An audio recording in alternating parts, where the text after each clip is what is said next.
Welcome into Indisputable. It is Adrienne Lawrence filling in again for Dr. Ritchie. And once again, just like last week, I'm bringing you the greatness that is Jackson White, co-founder and executive-in-chief of Politoscope. And he's a TYT Rebel HQ creator, just like myself, which you've probably seen me on our Rebel HQ channel. And thank you so much for watching today. We have a number of stories for you, and I will tell you there's a lot of video footage today, and a lot of it is going to be quite disturbing, so prepare yourself. First up, we are in Kansas City. So as we enter the Memorial Day weekend, 2 Kansas City police officers shot and critically wounded a 26-year-old pregnant woman. Now, the eyewitness who was there on the scene was able to capture some footage of the shooting's aftermath, and some definitely may find this to be graphic. They got her in handcuffs while they shot her, y'all. Why they shot her? They got her in handcuffs while they shot her, y'all. Why they shot her? Why they shot her, y'all? They got her in handcuffs. I've never seen. I'm from Louisiana. I'm from Arkansas, but I stopped here to get some gas, y'all, and to get some ice cream for my kids, y'all. And my son just watched this. My 1-year-old son just watched this. My 10-year-old son just watched this, and my 13-year-old son just watched this happen. The man ran. She was finna cooperate. She got scared. She ran down there. They shot her. 1, 2, 3, 4. My son got it on his phone too. They got her in handcuffs while she shot God. I'm a medical assistant, God. It ain't right. I'm a medical assistant, God. It ain't right. My son in the store.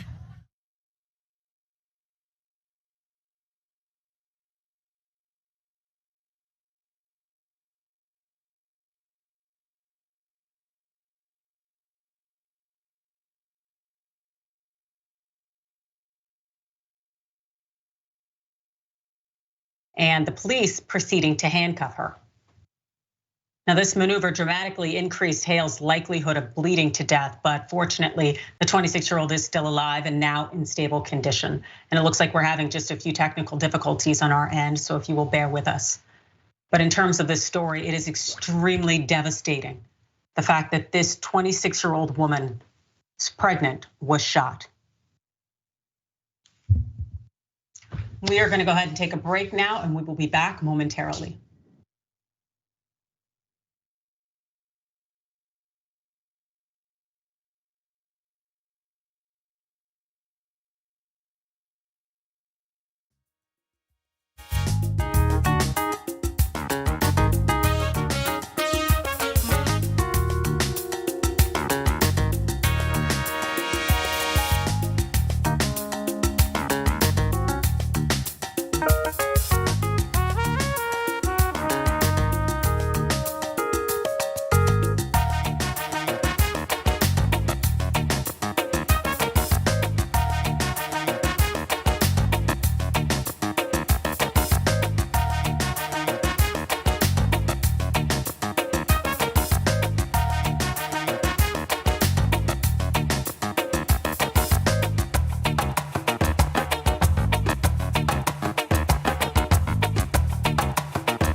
Thank you so much for your patience while we fix those technical difficulties. And let's go ahead and continue where we left off.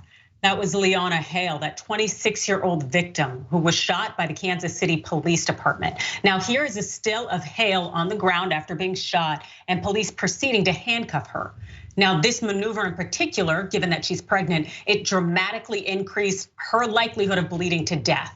The thing is, fortunately, the 26-year-old is still alive and now is in stable condition. But the state of her unborn child, that seems to still be very unknown.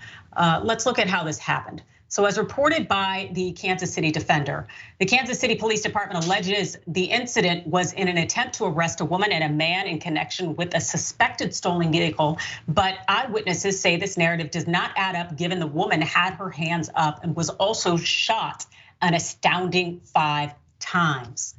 Now, here's a picture of that eyewitness who you heard speaking over the video recording, and she goes by the name of Shadanja. And I'm unsure if this is her everyday look or if she's trying to skew her appearance in some way for safety reasons, but we definitely know that she is a hero in capturing this moment. So per the KC Defender, Shadanja told the Kansas City Star that she heard officers start yelling, "Get out of the car," to 2 people who were in a car close to her. A man got out of the vehicle, she says, and jumped a fence and took off. 3 of the cops took off after him, she said. Hale, on the other hand, exited the car with her hands up.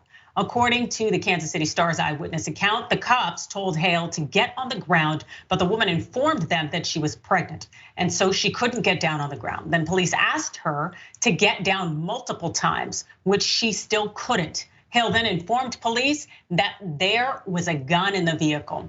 Hale began moving back toward the fence of the parking lot. Numerous officers approached and drew their weapons. She did not pull out a weapon on them, Shadanja said. She did not even have a stick in her hand. Hale ran 3 steps away from officers, Shadanja said, and police shot 5 times.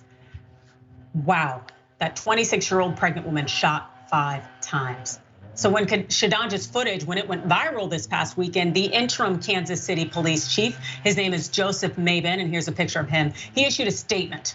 Now he said, "We never want to be in these types of situations. Anytime it happens is a blight on our community. We're committed to be 100% transparent. This is a holiday weekend. It's time for friends, not a time for violence."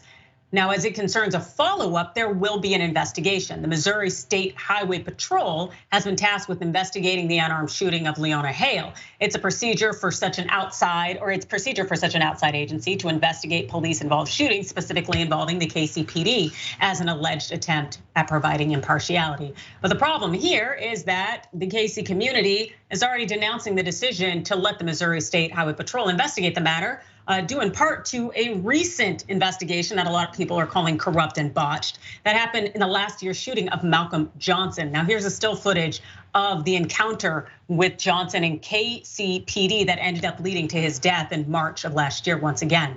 Now the Highway Patrol investigated the shooting, ultimately concluding that Johnson had shot the cop there, but the security footage never shows Johnson ever having a gun. So there seems to be so many questions here, but what we definitely know is that that pregnant woman gave KCPD plenty of notice that she could not lay down on her stomach on the ground because she is pregnant. And yet they insisted and insisted and insisted. And at some point she turned away and they shot her. Jackson.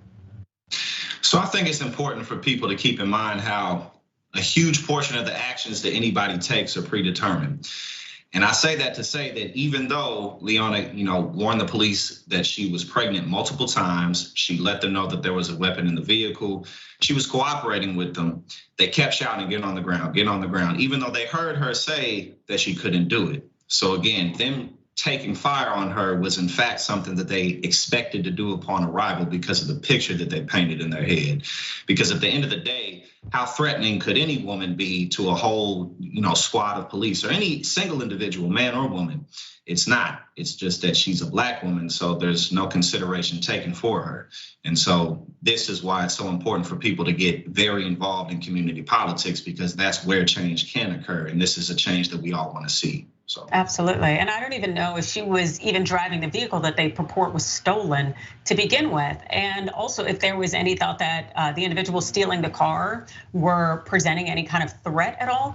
But it mesmerizes me that this pregnant woman who is probably apparently pregnant and says she's pregnant cannot lay down face first. And yet that's not good enough for police. They still want her to jeopardize the life of her child. And she is scared, I'm certain. And having all of these officers' weapons pointed at her, the reality that she may lose her life and the life of her child. It's absolutely devastating.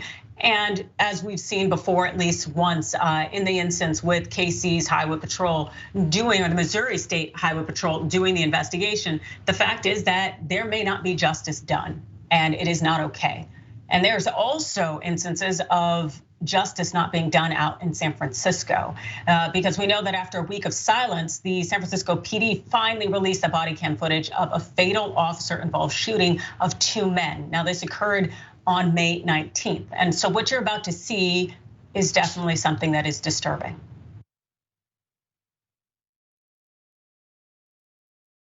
We can sort that out. You have to drop the knife first. Yeah, 105. If you can come code 3 to Mariposa and Owens, please. Listen to me. We cannot solve this. You told me that he attacked you, and I believe you.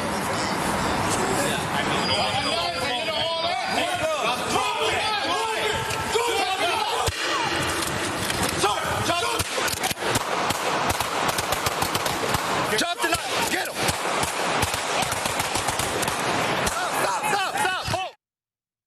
Now those 2 men there, they've been identified as 57-year-old Michael Mefiahan and 49-year-old Rafael Mendoza. Now the San Francisco Police Chief Bill Scott, whose picture is here, and other officials, they spoke during a virtual town hall on Friday when presenting this body cam footage. Now, whether San Fran Police Department makes it a policy to hold a town hall 10 days after a shooting, Chief Scott faced criticism for initially withholding this information. And the 4 officers involved, however, their information has been put on the streets. They've been identified as Trent Collins, Joshua Decase, Aiden O'Driscoll, and Danielle Rosea. Now, Scott stated that it was premature to comment on whether those officers used an appropriate amount of force. But we do definitely have a little bit more context, then we can hopefully make that decision for ourselves. So per CBS San Francisco and the Associated Press, police were dispatched to a San Francisco street under a highway overpass around 8 p.m. after a 911 caller reported that a man who was possibly homeless was violently beating someone underneath a tarp.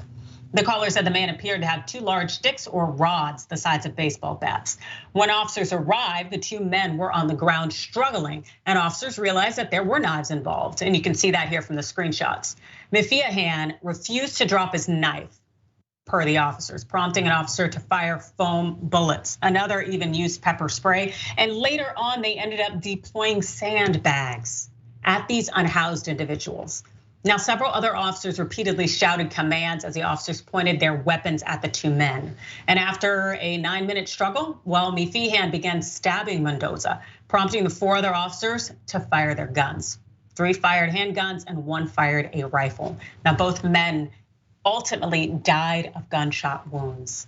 The public defender's office also happened to criticize the officers for not recognizing Mendoza's lack of English speaking skills until late in the incident. So these officers continued to provide commands in English, yet this individual was not complying or did not understand them clearly. Now, earlier this week, the state attorney general's office announced it would investigate the shooting under a new state law that requires the California Department of Justice to investigate police shootings that result in the death of an unarmed civilian. And here is that person in charge. That's Attorney General Rob Bonta. Now, his office said in a statement Monday that the department was treating the shooting as eligible for investigation because of the uncertainty of what happened. And there definitely appears to be some uncertainty, as in if one of the men was the victim here and was trying to protect himself in some way, why would he end up being dead too? Unless the police weren't looking necessarily to protect him. What do you think, Jackson? Well, the first issue that these 2 men had, and the whole reason that this went down, is because they're homeless and society doesn't care about them. So again, the consideration wasn't there for the fact that they could have tased the men or they could have just physically subdued them. There was a whole team of police officers there, all of them grown men.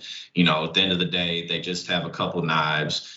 everyone else has weapons, so they could have tactfully removed those two men from each other without much problem. I mean, even untrained, get 3-4 guys my size, we could have got them off of each other, and we're not even trained or technically trained. But of course, the police aren't trained well either. So, again, this was completely avoidable. And the fact that we saw them shoot so many shots, it's like, that this just goes to show, again, predetermined actions, not necessarily to say that I'm going to kill this person when I get on the scene, but you don't really care if you do, so. Yeah, it definitely seems that there was not really enough thought going into this process of, do we really need to, they used sandbags, they used tasers. They seem to use a lot of artillery, but the question is, was it necessary, especially when you get to the point of a firearm being used where they all unloaded their firearms on these two men, one of which it's questionable whether he spoke English, and that should have been apparent to the officers after a certain amount of time. It just makes us think that the officers didn't necessarily care about the lives of these individuals, one in particular who they were called to protect. And it doesn't seem to be something that is just unique to the United States, but it is happening abroad as well. And Brazilians right now are taking to the streets in protest. And this uprising was sparked last week when video went viral of Brazilian highway police trapping a mentally ill black man in a police vehicle and gassing him to death. This footage is without a doubt very disturbing. Cara, se seu parente tem problema mental, você tem que avisar, cara.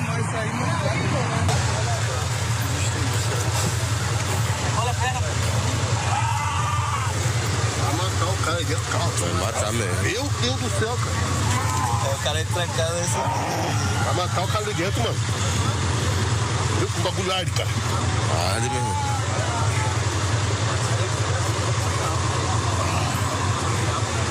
Vai matar o cara, velho.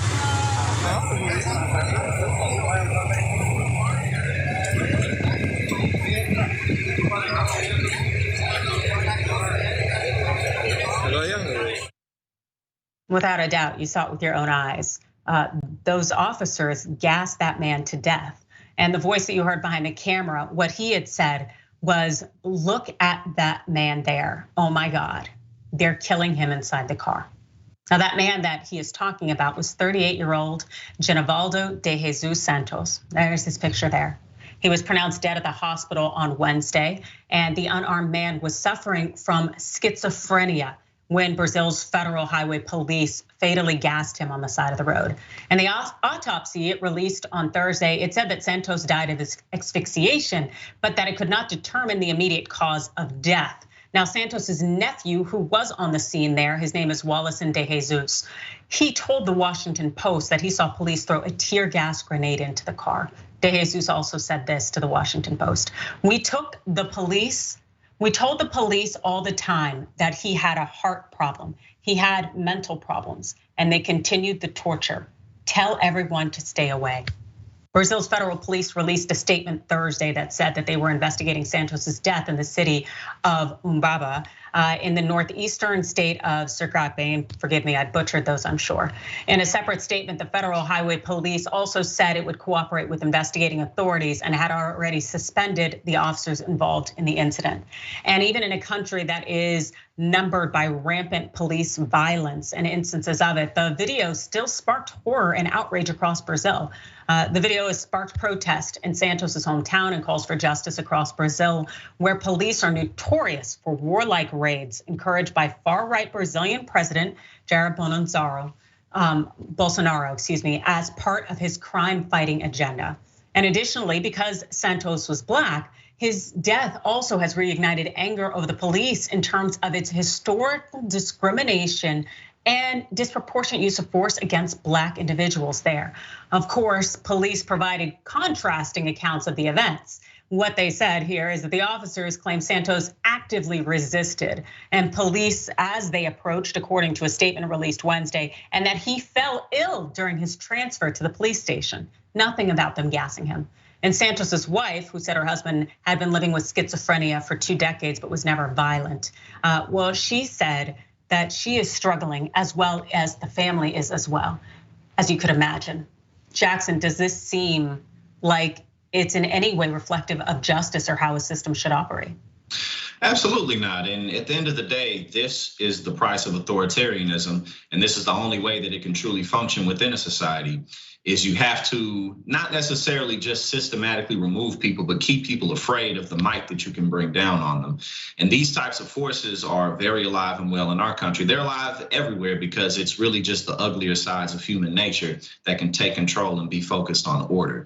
You know, the elements in our society that are taking abortion rights away from women, that don't want groups outside of their homogenous clique voting or participating in the democratic process, and just, you know, that overall group that feels that everything's being taken away from them as the great replacement is marching down the streets. These are the real world threats of these types of movements and policies. So it's not far-fetched to say that this type of stuff can happen here, and that we need to be vigilant and that we need to stay as involved as possible, because again, this is the price that has to be paid. Absolutely, and when we see these far-right movements take over, we're seeing tyranny in play, and that's not something that just sits within one particular region. It will cross borders.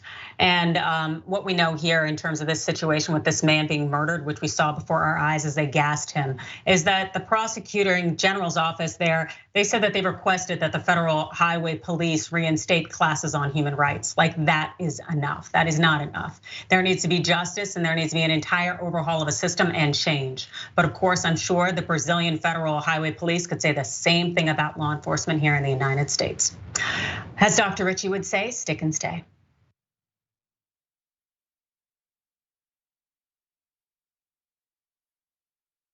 Well, the Young Turks, the Friday show is gonna be awesome. We're gonna help us over here. Drop it. We became the first ever daily online web television show. No, the Constitution is the very core of America. The fact that we don't spy on American citizens, that we get a warrant, that we go to a judge, that we have a procedure, that we have due process, that is America. On top of that, they go, why don't they just stay at their own schools? You gotta realize something. These schools suck. They want people to pull themselves up by their bootstraps. You ain't got no straps, you ain't got no boots. He lit these fires in trash bins all around town out of frustration. 99th most viewed channel today on YouTube. The Shorties Award. Best web host. We passed 1 billion views. Voice Award winner, news and information channel, The Young Turks. Oh, another Webby. The Young Turks. Can I curse? Yeah! For those of you watching on live stream, yes, we have adopted a pet iguana that showed up at our door. Haunted version in the dark with our silhouettes. Now let's get to the best line of the debate. And it was definitely the one against philosophy. I told you we were coming. You talk about it when it becomes a problem. Our lack of gun control is a problem. Nonsense BS story is hurting that cause, and they need to wake up and recognize that they are being had by these people. Biggest gang in America. Question is, how do we make sure that we blame the person who is dead? What kind of democracy is that? We should never forget that the most powerful people in the world exploited the greatest tragedy in American history to go to war in a country that had a lot of oil. Rolling thunder. That's what this show is.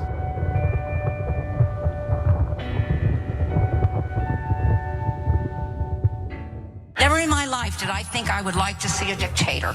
But if there's going to be one, I want it to be Trump. Tick-tock, tick-tock. Where's the line? We've crossed every line you can imagine. We are a socialist country. It's socialism for the rich. Tick-tock, tick-tock. You don't have to know the truth, just believe what they tell you. There is no bounds to their monstrous hypocrisy. Tick-tock. I think we're gonna win the Senate in 2020. And I think we're gonna have the House, and I think we're gonna have the presidency. Tick-tock. And in 2020, we're going to clean your clock, and we're gonna run you out of town, and we're gonna have an actual democracy in this country. November of 2020 could also be potentially the greatest day of our lives. Let us whisper of a dream. My name is Carlos Hernandez. I am the valet parking for this small parking lot. I work for TYTs, and they coming to this lot over 4 years. I know two more famous person, Bernie Sanders, the former Vice President Al Gore, and too many other guys. I'm so happy to cover it with TYT.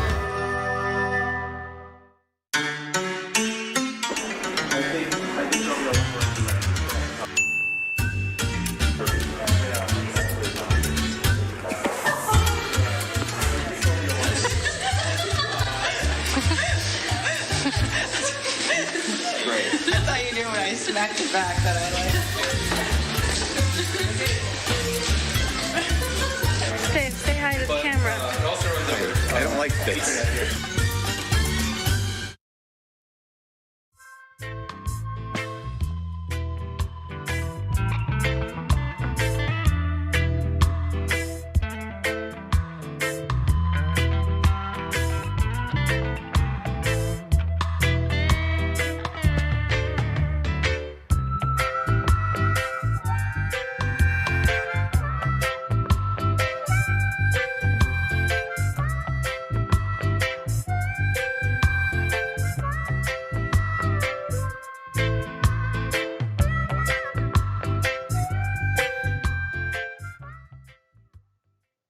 Welcome back to Indisputable. It is Adrienne Lawrence filling in for Dr. Richie. Thank you so much for joining us today. And I hope you will join us tomorrow because it'll be Wednesday, June 1st, when we kick off our Pride Month with an annual LGBTQ Pride special. You can join me, John Idarola, Margaret Cho, so many people, Jason Carter, Plastic Martyr, River Butcher, the list goes on. And we need you to celebrate as we discuss crucial issues and threats facing the community today. And also as part of our Pride special, Shop TYT is donating 100% of the profits to the Trevor Project. So please definitely head down to Shop TYT and check that out. Also, if you've been listening to the Indisputable podcast on Facebook, you need to know that you got to switch to another platform. That's right, Apple, Spotify, wherever you get your podcast fix. Stay in the know with Indisputable as we are moving away from Facebook when it comes to podcasts. But we are definitely moving closer to you at all times by talking about what you're talking about. And so when we look at the comments here, the KC police, as far as shooting that pregnant woman 5 times, Night said, I find it absolutely ironic that cops have all this smoke for unarmed civilians, but when they actually have to fight someone, that's packing the same type of heat, they're shook. Absolutely. Isn't that absolutely wild? Mickey C, the silver-haired dragon, says if she loses that fetus, then according to the right wing, those cops need to be charged with murder. Indeed. And I would almost assume that by virtue of the fact that she couldn't lay on her stomach, that shucks, it might have been entering the quote unquote baby territory. At least we know that's what the right wing wants to push. So the San Francisco cops, as far as shooting the 2 unhoused men fighting on the street, Marcus George Lamprey says protect by shooting the victim so the attacker can't kill him first. Yeah, seems like a hell of a strategy.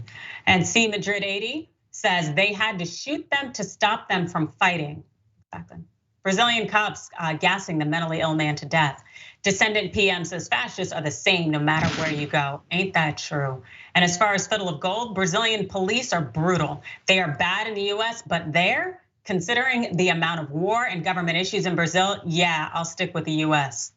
Oof, well, hey, you said it. But there are some things that are definitely seem to be somewhat unique to the US, and that is Karens. I wish a Karen would. You want to call the police on them for having a barbecue on a Sunday? You're still free! Back off! I'm going to tell them there's an African-American man threatening my life.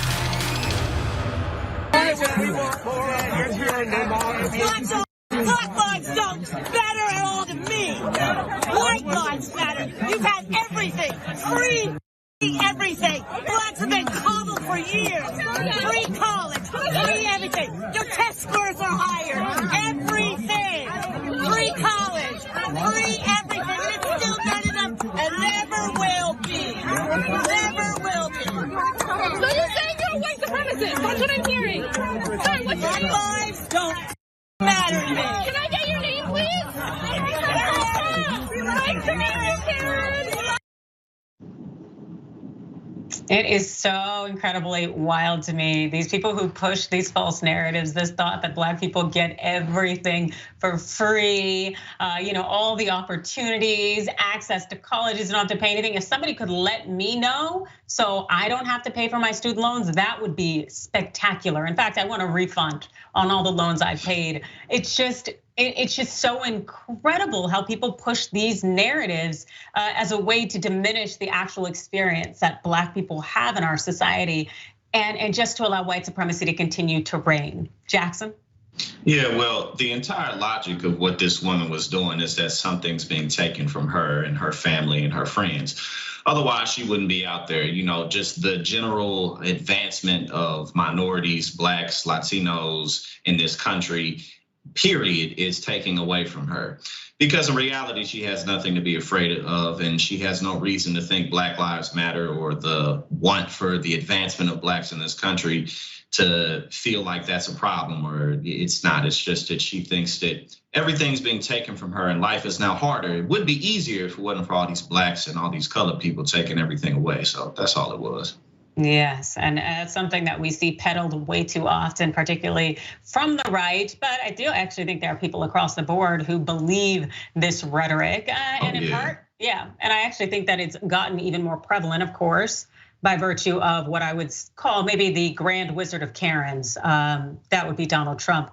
He's right now throwing a fit over a Fulton County special grand jury because Trump spent his holiday. Well, what he did is he lashed out at District Attorney Fani Willis, who is going to be calling some high-profile witnesses this week in her investigation of Trump's 2020 phone call to Georgia's Secretary of State, Brad Raffensperger, urging him to find extra votes. Here's Trump's rant on Truth Social from this past weekend. He said, the young, ambitious, radical left Democrat prosecutor, unquotes, of course, from Georgia, who's presiding over one of the most crime-ridden and corrupt places in the US, Fulton County, has put together a grand jury to investigate an absolutely perfect phone call to the Secretary of State. Many lawyers from both sides were knowingly on the call. I also assumed it was taped. I called to fight a rigged, stolen election, and they go after me instead of the people that rigged and stole it. God bless America. It's so interesting. I love how he says there were lawyers on the call, as though having your lawyers present doesn't mean you might be committing crimes. One of his lawyers in particular, I believe, ended up in handcuffs, but I'll move forward because it definitely seems that Trump has a few reasons to go full Karen and be all upset in this moment. And one of those reasons would definitely be that Raffensperger, who publicly denied Trump's claim that the Georgia election was stolen from him. Well, Raffensperger just handily beat Trump's backed candidate to the surprise of many. This is what the Huffington Post said. Trump endorsed US Rep. Jody Hice, who got 33% of the vote compared with Raffensperger's 52%. Now, Raffensperger's upset win may be linked in part to Democratic crossover votes. His victory was the one that surprised Trump the most, according to the Atlanta Journal-Constitution. And also, according to an AP analysis, we know a little bit more about these crossover votes and that they were pretty aggressive out in Georgia. At least some 37,000 Democrats showed up for the Republican primary just so that they could elevate Raffensperger over Trump's candidate for potential Georgia Secretary of State. This is wild. So this crossover voting, also known as strategic voting, is not exclusive to Georgia.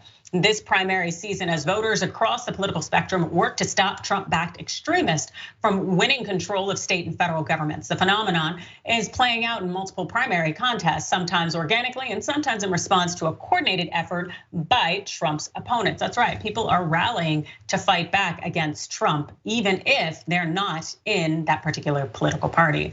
Also, Trump definitely seemed to be terrified because Raffensperger is set to testify tomorrow before that special grand jury that Fani Willis is putting together. The Secretary of State is slated to be a lead witness in this investigation. And on the table is whether Trump's attempt to interfere with Georgia's election amounted to racketeering. So what we've seen so far is that Willis's investigation appears to now represent the biggest single legal threat to Trump, given that there have been no clear signs that prosecutors at the US Department of Justice or the New York District Attorney's Office are actively preparing to bring criminal charges against a former president. I think that would speak why he is focused on Fani Willis and Fulton County right now. What do you think, Jackson? Well, whenever Trump is screaming the loudest is when he's worried about something. And, from everything that I've seen from him, I think one of the biggest things that he's concerned about is his legacy on paper, the way that history is going to remember him once the lights get turned on in the club and everybody sees what's up. You know what I'm saying? Once it's time for everybody to leave and you see what's up, Trump's worried about what's going to be on paper and how people are going to remember him. Because at the end of the day, Trump fumbled and stumbled his way into the presidency. He didn't really want the job. He just wanted it for the clout. And because it was right place, right time, he happened to get in there. So he's really kind of a historical phenomenon, not a good one. But, I think that this, he was on phone saying, just find me 11,780 votes. So there's definitely a lot of meat here. This isn't a nothing burger, and he knows it.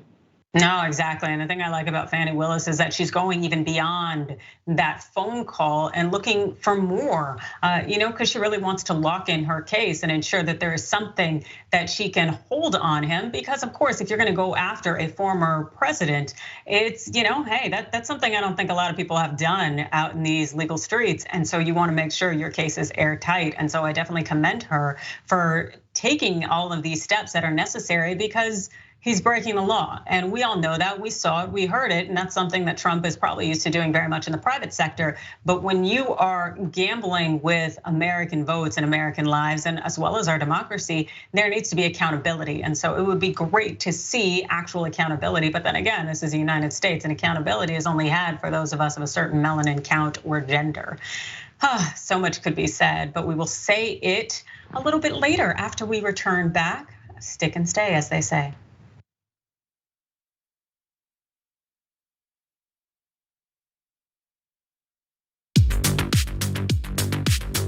I'm wearing one of our pieces of merchandise. So the funny thing about the Dragon Squad, and that's what our viewers call themselves. That's the name of the group, but every individual chooses their own name. You might have Cincinnati Dragon. You might have Harry Potter Dragon. We have a Grandma Sunshine Dragon is one of those that I remember. These are people that like to have an element of themselves, their lives, what's significant to them reflected as a part of the community. But the concept of the Dragon Squad is just something I threw away as a joke. I was mocking the Proud Boys, these like right-wing groups that come up with a name for themselves that they think is cool, but it's actually really lame. And I thought, off the top of my head, I can come up with something that's still kind of lame, but much cooler. And so I threw out Dragon Squad, and I just moved on with my life. But everybody liked it, and so they kept it going, and so we've embraced it. And I think again, this was during the period of the pandemic. I think it was sort of nice to have a renewed sense of community, a feeling that you're a part of something when everything seems so chaotic. And as a result of that, we've got independent artists online streaming, making beautiful digital art of dragons. We've got, we've released a number of pieces of merchandise that people love sending us photos of them. And then, by the way, for me personally, people send me, like you can probably see in the background, like a knitted dragon someone sent me. There's a dragon book they sent me, dragon board games they send me. People have done like custom ironworks, making dragon bottle openers. Like the fans are super invested in diamond art and things like that. And so it's great that they send this stuff. Sometime we're gonna have to set up a wall of all of it. But yeah, it's definitely brought the community a lot closer together. The fact that we were no longer in this big studio, I felt a lot more personally attached to people. It felt very immediate. And I know that I personally needed the connection. Did you know that more than 20% of the world's oxygen comes from the Amazon? Why? Because of trees. I know what you're thinking. Of course! So what do we want to do? We want to plant more trees so we can save the climate. It's quite literal. So that's what leads to our new partner, Plant Your Change. Love it. It's so easy. What they do is you take the credit or debit cards you already have and you plug it into the system. And if you so choose, you get to round up every purchase to the nearest dollar and they plant a tree for you, okay? Now you could also choose if you wanna do it on only certain kinds of purchases or only so often, right? And there's nothing wrong with that. But literally every cent makes a difference here. It's Plant Your Change. And if you wanna know more information, just go to tyt.com/trees. Let's go save the planet together.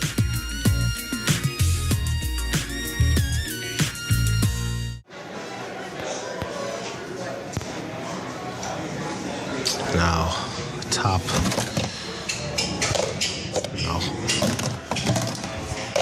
No. No.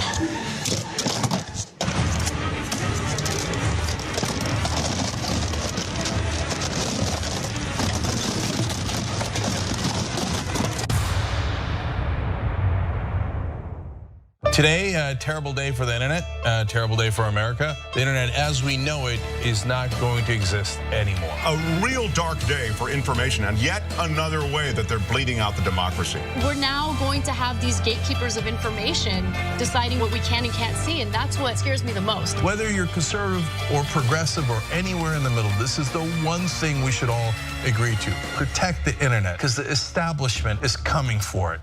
Don't let them destroy the internet.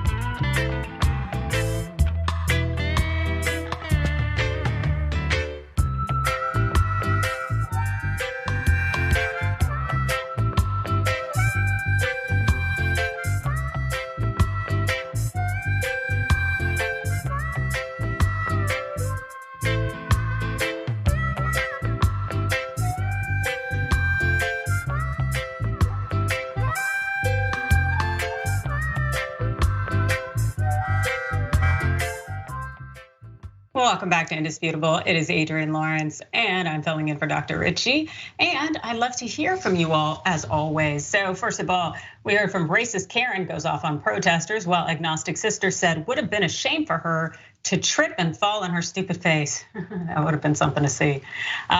This one for My Money Into Building, excuse me, says that lady could benefit from a free education. Absolutely, without question.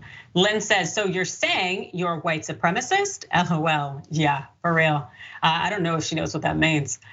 For the jury hearing testimony against Trump and Trump's upset, well, Albert Lopez says, I hope 2016 to 2020 is omitted from the history books altogether or categorized as the dark ages of America. For real, we are definitely at a peak place right now. Airship's Right says his racism isn't even top shelf when talking about Trump. Yep, that also sounds to be quite accurate and unfortunate. All right, so there is a council member who really laid it out on the table during a meeting that ended in an abrupt termination of their city manager. Check out this video. The information last Thursday, and I was quite alarmed at a time in our nation where women are misrepresented, underrepresented, not represented, mistreated. This is egregious for this male-dominant council to make this decision today. I spoke with Woodard and I spoke with Battle, and I asked them, had you heard this information? And they did not. They said they did not. But Mr. Battle told me I won't go for it. She's been a great city manager. I'm not gonna put her down. But you sat here and you lied in my face. She has looked aside to some of the votes that you have tried to have people pay you all for votes that she looked aside, that she could have reported. She got a lot on this council, and that's why they want to get rid of her. And I hope that y'all seeing what's happening, and I hope you make your decision when November comes. I'm pissed as a yeah, I'm saying. I'm mad as a Hold on, Councilwoman. I am, because I know what's been going on. I know somebody came to my office and asked me to deal with this stuff because they've been asked to be paid $3,000. I'm going to recess this meeting right now. I'm sick of it. We're going to recess the meeting right now. I'm sick of it. Oh, it has been said. That's right. That was Council Member Lisa Lucas Burke, and this is a picture here. She's on the left, and she was standing up for City Manager April Jones, whom she believed was fired because of the amount of dirt Jones had on the council. Yes, they had a lot going on there in Virginia, but she had no problem in standing up for her colleague. Now, the vice mayor, that's DeAndre A. Barnes, he is on the left here, and Councilman Paul J. Battle were among the 4 who voted in favor of removing Jones. Now, this is all despite Mayor Shannon Glover voting to support Jones. And Barnes claims that Jones didn't do enough to tackle crime in Portsmouth.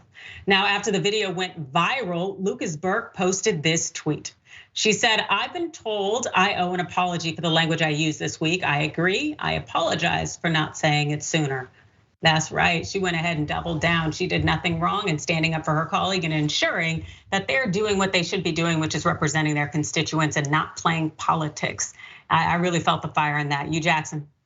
Yeah, that's absolutely the type of leadership that's the most powerful, and that's the type of leadership that we need, especially as we push forth policies to just make society a bit more equal in terms of that access to opportunity that we have. But also, I want to point out that this is the type of stuff that happens in government and business all over the place, and it often goes overlooked because people aren't necessarily involved in community politics. But people will sit in city council seats often for decades going unopposed, and they end up, having power and influence to where they can kind of get rid of people like this. So it's good that we're able to see this viral video to bring attention to this situation. However, this type of stuff happens all the time, and it's why it's important for us to be as involved as we can in our community so that we can hold these people to account. Absolutely. Having this videotaped and also have the option with social media of it going viral, it's changing the game in terms of accountability and ensuring that citizens, constituents know what is going on. Because as you know, there are things that we need to keep our fingers on the pulse of. We need to be following every day and to be involved in. And local governments and how they operate is definitely one of those. Also, one of the things we should be keeping our pulse on is mass shootings and the problems we're having with young people having access to guns. There's a 5th grade student in Florida who was just arrested over the weekend and charged with sending a text message threatening to carry out a mass shooting.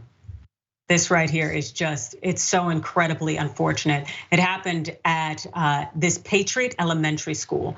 Now, when the messages were discovered, school officials immediately notified the police and they started investigating. The 10-year-old boy was interviewed and charged later with making a written threat to conduct a mass shooting.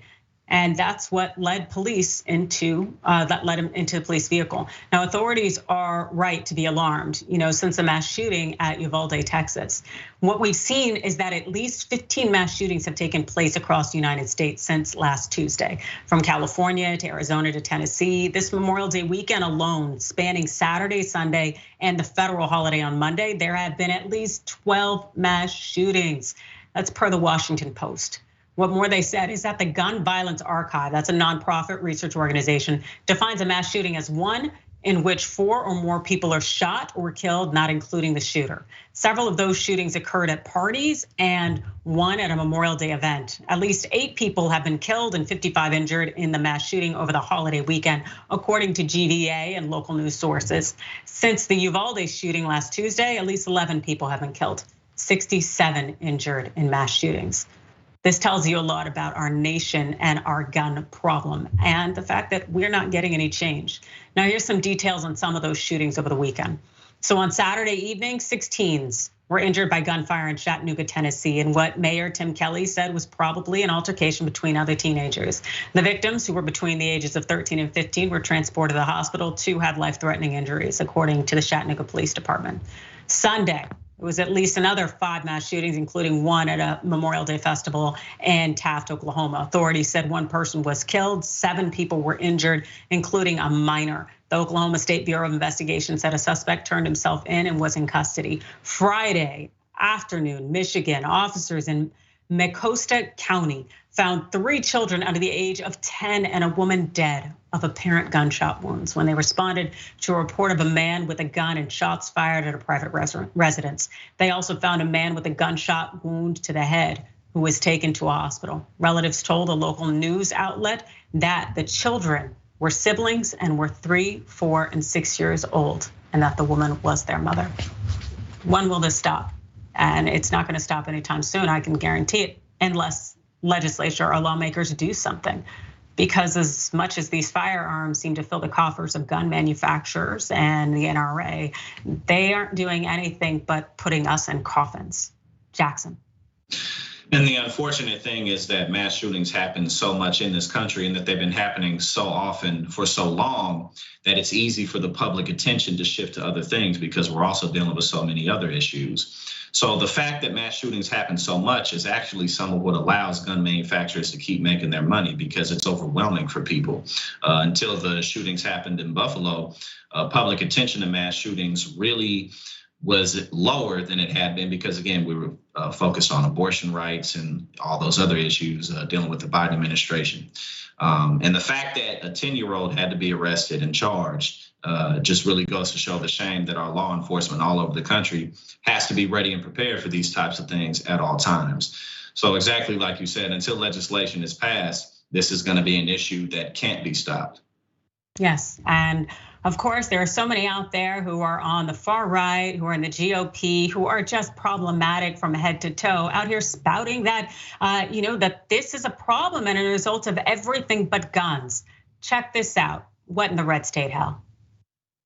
You can take a gun, shoot somebody in the face. It's not hard. Sometimes it might even be fun if they're a godless commie. Now, what they're trying to do is sneak the COVID vaccine in your salads. I hate math. Somebody say amen.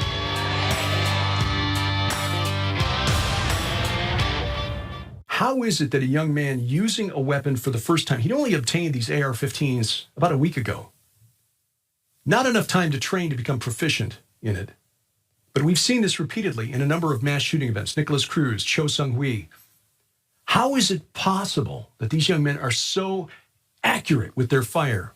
So how is it these young men were so accurate? It doesn't make any sense. Conspiracy theorists will say it's because they were trained. This was a black op. This was a false flag.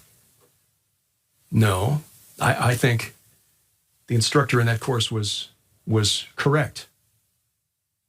The children, the teachers, law enforcement in Uvalde, Texas, encountered a demon Tuesday. One who's done this before.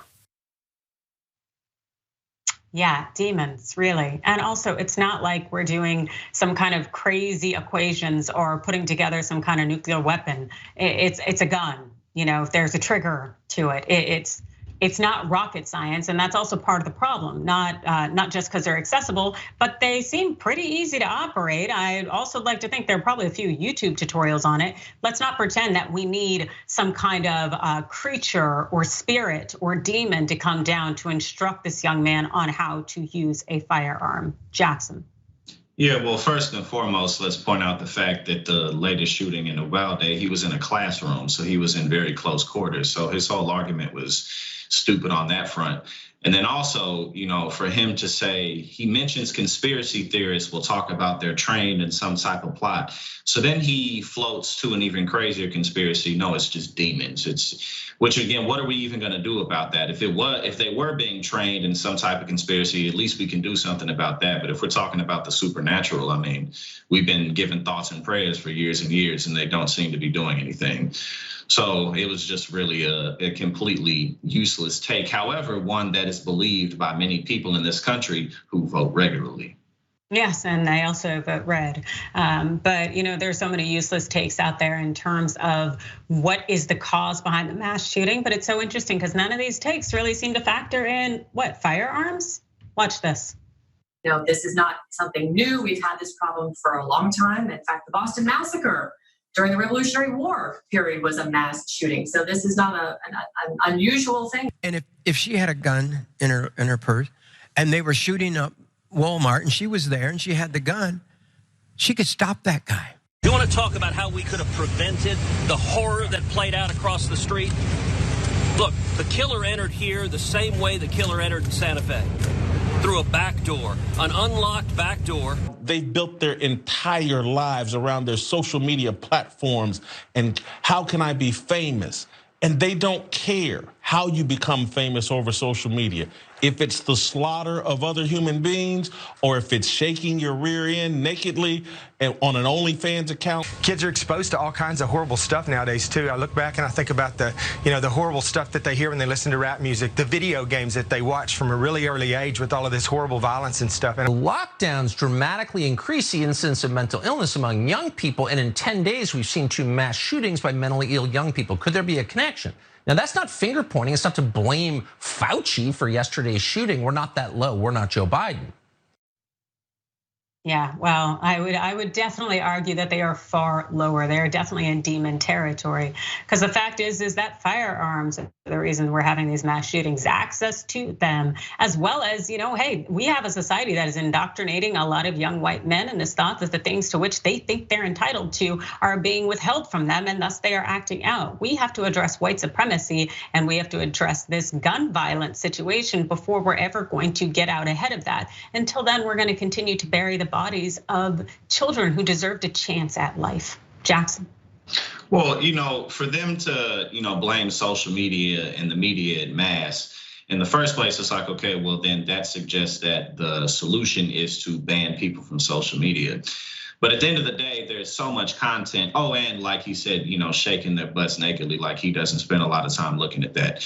But outside of that, it's just, there's a lot of other content that comes through social media. People learn how to cook on social media. People learn how to do business and conduct trades of all kinds. So that argument in and of itself is ridiculous and also goes against their inherent belief of, small government. So it's just everything but the guns, everything but the guns. That's all it ever is.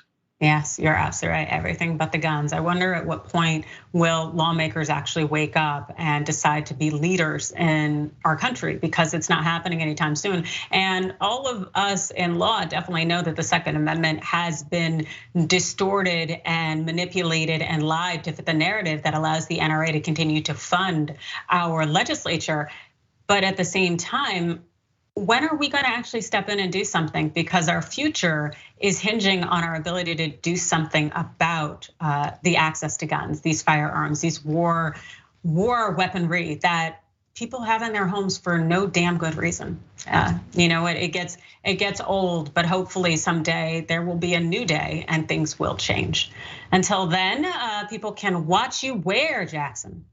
You can catch me on Rebel HQ. I drop videos Monday through Friday, reaction videos talking about policy, all types of stuff. And you can follow me on Twitter at SlimFitChacho. I share a lot of just links and important things that you should stay up to date with. So it's definitely been good being on here with you again. Looking forward to next time. Yes, I am looking forward to it as well. And hopefully we won't have so many heavy stories. It just seems like everything is just, ugh.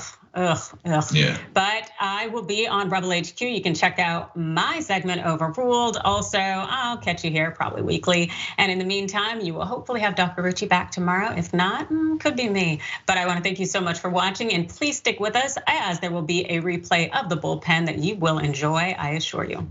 Once again, thanks for watching. And as Dr. Richie says, stick and stay.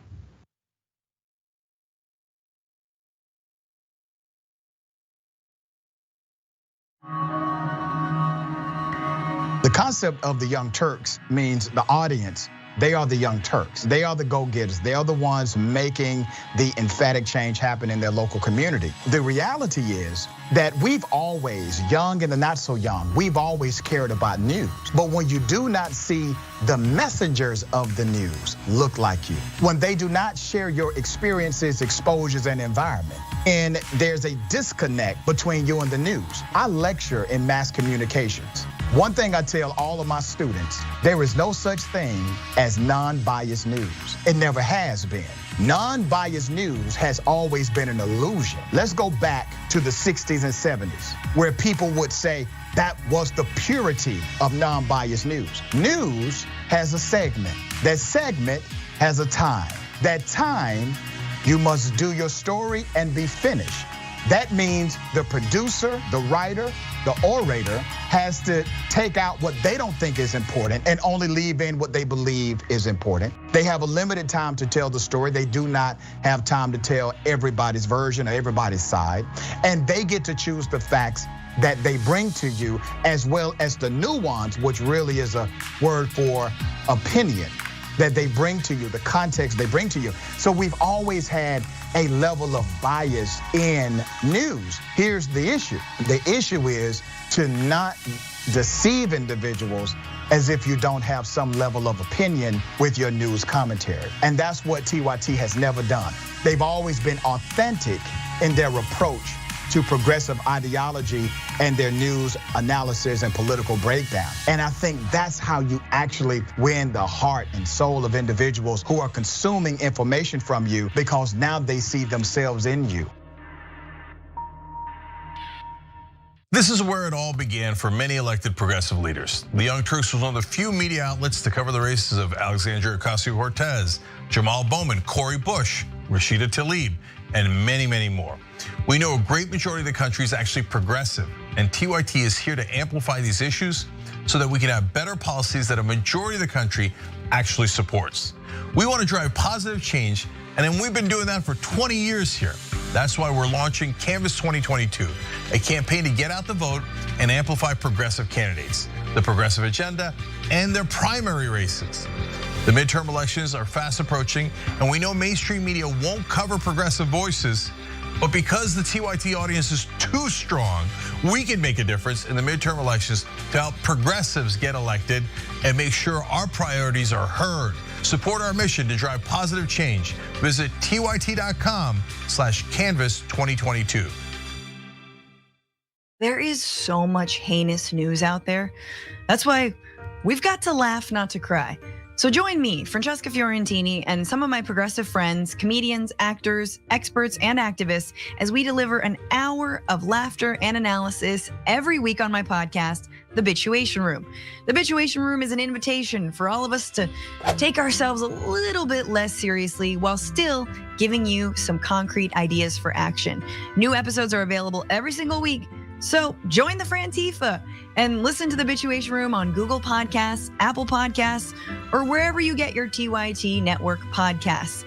And make sure to subscribe and give the show 5 stars, because I like stars.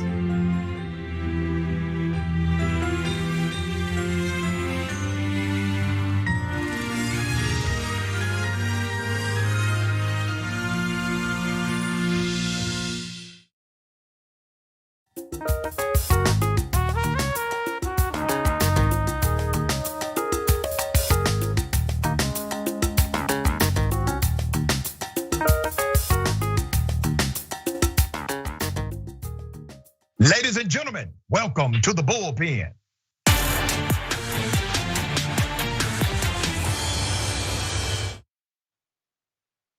Yeah, he's back. We have Mr. Joe Collins III, our congressional candidate. We're going to talk about student loan debt forgiveness. That is now a topic again with the Biden administration. Obviously, I'm an advocate for this move. Joe, welcome back on the show, sir. How are you? I'm blessed. How about yourself? Thank you for having me. Quite well, brother. I don't want to presume what you know or believe about the potential of student debt forgiveness in America. So if you would, give us your sentiment and I will then opine. All right. Well, I'll tell you this, we're not gonna agree on student debt. I don't believe that it is the government's responsibility to clear debt that people pay by going to college. And I know that especially in our community, we're taught, go to school, get a great education, and then get a job and do all these great things, but that's really not how reality works. I also think that, college is way too expensive. I don't know when college started becoming so expensive to where if you want to go to a very nice college, you have to spend, $125,000 to $225,000 to get an education.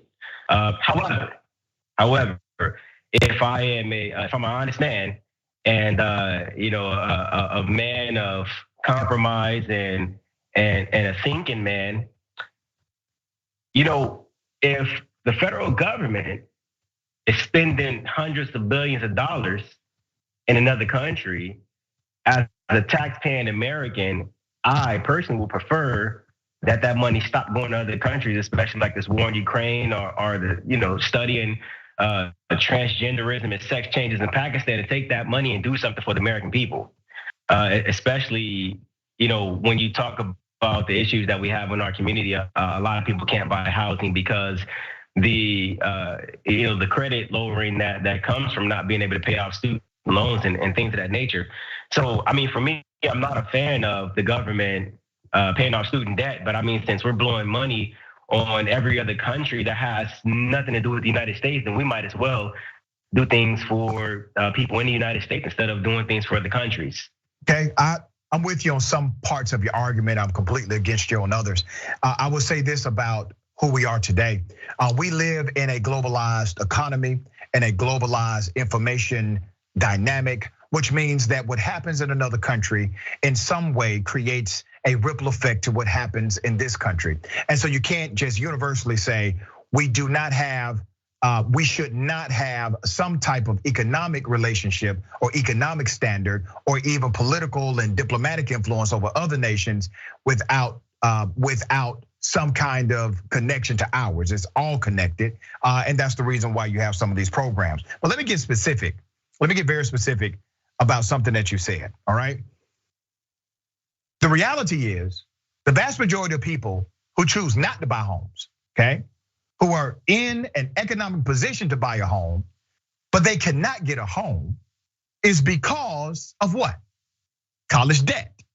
College debt is a home purchasing barrier, right? So I'm going to get to some of these other elements you brought out, but there's legislation that has been presented by a congresswoman named Nikema Williams.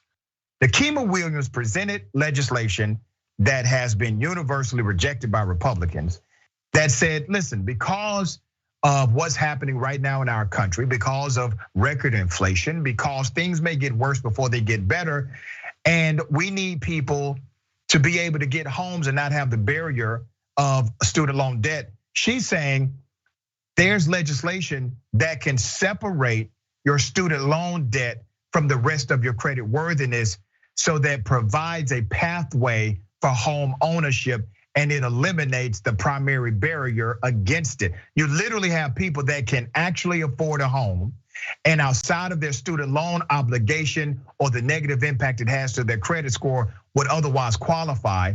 Now legislation is saying, well, let's separate the two and eliminate that barrier. Are you for something like that? I think that's a really good idea. I think that's something that I could get behind. And the reason why is because I talk to people about this subject all the time when it comes to student debt and being able to build that generational wealth or have some type of equity through the purchase of property. So I mean, if student loan debt is what's stopping people from purchasing property, and we all know that the majority of student debt or student loans come from the federal government, these government loans, then I don't see why not. I really don't, to be honest. Okay. All right, let's talk about another dynamic you brought up. Why do you believe, and I agree with you, as a college professor, I say all the time, tuition is too damn high. That's why I teach at a college. You can literally graduate by paying about $1,200 a year. With the Pell Grant, you can graduate debt free. That's the kind of college I teach at. And I teach at that college intentionally. My second doctorate is in the affordability of higher education. So I'm with you on that element that yes, higher education is too expensive. But I want you to ask yourself why. Why do you think higher education is so expensive generally? Oh, wow. I think one of the biggest reasons, and this is just my opinion, why I think higher education is so expensive is because of the prestige that's placed around getting higher education. You know what I'm saying? But nobody ever places the I guess dichotomy between getting out of college with that degree and amount of what do they call it, experience that you got to have in order to get a good job that's going to pay you the salary amount that is expected from coming from college. But then you have a lot of private institutions who, because it's like a Harvard, because it's like a Stanford, it's like a prestigious college, they can jack the prices up knowing that people are gonna wanna come there anyway. The thing that kills me about that is they're still collecting government subsidies. I mean, we saw it when they were collecting the PPP loans, $3-4 million with from colleges that have like $40-50 billion endowments, and it's not right. But I think the prestige of the colleges is what's driving up the cost of college, to some degree, cost of living. To some degree, with some colleges, there's the prestige of the institution, but in a normative setting, outside of those extremes where you have your Ivy League institutions, the cost of education is generally high because of the federal government's program as it relates to college loans. because the federal government is willing to give you a little north of $100,000 in order to get a college degree, but they won't give you a penny at 18 to get a business loan, okay? But they'll give you this money to get a college degree. So that has enhanced the pricing, the general pricing of education. Now, we can agree that the federal government is part of the reason why college debt, remember we're talking about debt, not just price, but debt. The federal government is partly responsible to why college debt is massive. And do you agree with that, at least in part? I mean, absolutely. I went to University of Phoenix and got my degree. However, they gave me an opportunity to see how a lot of those systems work. And that's a very expensive college, by the way, University of Phoenix, okay? So the federal government, you admit, in part is responsible for the out of control debt that people right now share. Which also means, my dear brother, that you should never eliminate from the table the federal government providing a remedy. And part of that remedy should be an allocation of student loan forgiveness. If you can admit that the federal government is partly to blame for the saga of out of control debt in America, why would you then let them off the hook as far as providing a remedy to resolve it? Well, one of the biggest reasons why is because you don't have to go to college. You really don't, and that's the biggest reason why. And I think that we cannot subvert personal responsibility for the government taking care of us whenever we choose to do something that's really not even necessary. I mean, the government doesn't have that many entrepreneurship programs. Just like you said, we don't have anything. Yeah, but this isn't just about college. Remember, we're talking about training programs, technical training programs, all of these programs, if accredited, you are able to get financial aid to attend these programs. So it's not just for liberal arts institution, it's also for technical training as well as skill-based jobs. We're running out of time, but I definitely want to get you on the record for this, brother, because I do find it interesting when you say that, okay, people don't have to go to college. But when you look at what college means to the average working person, and not just college, I'm talking about higher education in general, technical training programs included. You got to know how to do something, brother. You got to know how to do something in America. And America is based on skills, like skilled labor still drives this country. That skilled labor, we no longer have the apprenticeship models that we used to. These are now programmatic models, which means somebody has to pay in order to get the education necessary so that they can get the job, they can earn a livable wage, they can pay back into the tax system, which increases the revenue of this country. It's a cause and effect relationship. I believe that money should never be a deterrent to you actually getting a quality education. You may not be able to go to Harvard, but it should not stop you from getting a quality education. Would you not agree with that? Absolutely, absolutely. Okay, so brother, black women, I want you to remember this, are the largest average student loan debt carriers, according to a new study that came out in 2021. Black women have the highest overall student loan debt at $41,466. By comparison, they are also the most educated demographic now in the United States of America. Black women are. But what's the cause and effect relationship? They owe more student debt. What I'm saying is this is not just an advocate, and I'm not just being an advocate for general student loan debt forgiveness. I'm being an advocate because I understand how this cripples black women, and you understand the job market. They are more likely, black women are more likely to be discriminated against for jobs that they actually qualify for and not obtain the promotions that they should obtain, nor get paid equal pay for equal work. So they got massive education, massive debt, but massive discrimination at the same time. The government should have a policy to try to remedy that. Do you not agree? Yeah, absolutely, absolutely. And just like I said before, in my opinion, I don't think they should, but as a representative, which I'm running for, I absolutely think that for the greater good of everybody, you got to do something. Okay, well, it sounds like you agree with me at the end of it. At the end of the discussion, you agree with me, right?